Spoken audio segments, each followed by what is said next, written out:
Welcome back, my students, to a brand new episode of Comic Class. And today's listener is relooking at Stan Lee and Steve Ditko's The Amazing Spider-Man, issue 30, The Claws of the Cat.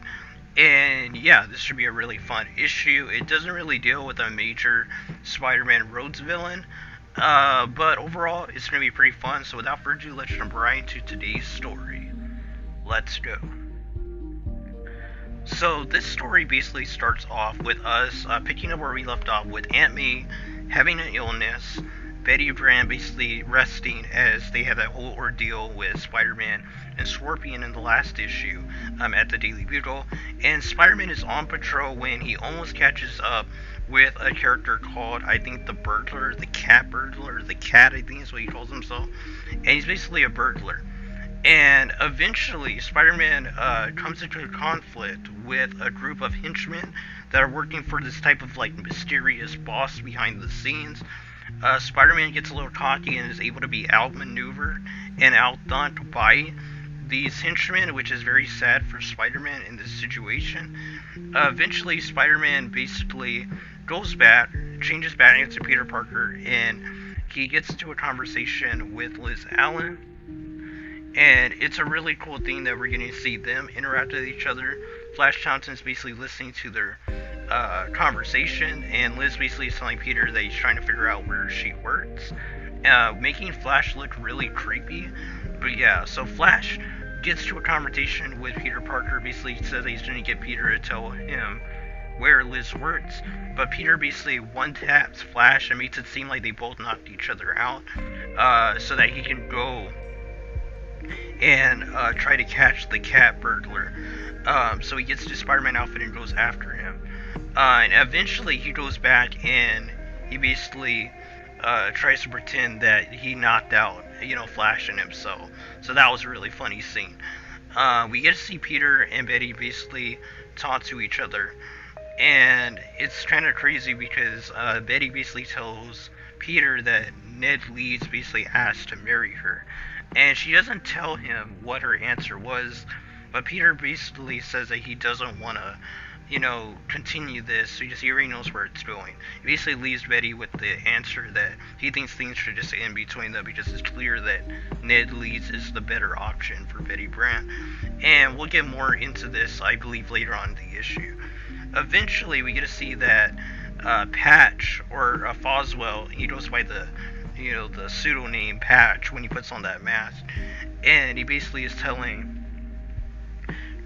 J. Jonah Jameson about that, he's trying to find who the cat is or where the cat is. So he's basically continuing to be this news reporter for J. Jonah Jameson and try and get the scoop for him. So we'll see if Oswald goes back to crime in the future, but for right now it doesn't seem like he's doing this. He's trying to being undercover, getting the crime people where he wants them.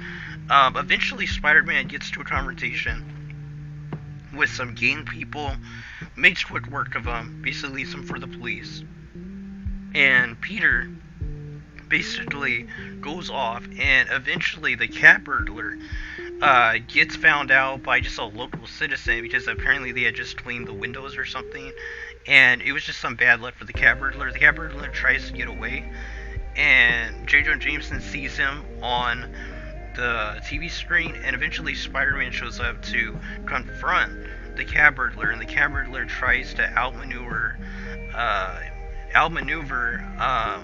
Spider-Man, and this just isn't going to happen.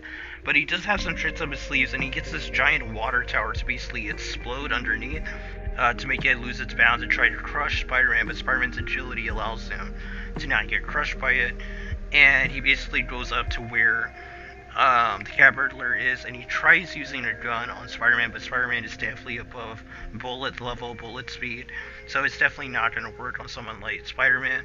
The cat basically gets blocked by the police on one side, Spider-Man on the other side, and he tries to use a distraction of smoke to get away, but eventually he gets caught by the police as there's only one spot he really could hide, and they threaten to cut the rope that he's holding onto, and he just gives up, says that he's going to go to jail and stuff like that.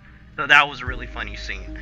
And the issue ends with us seeing Peter basically cash in on the cat pictures that he was able to get of him fighting against the cat, and the cat being, captured and being sent to jail.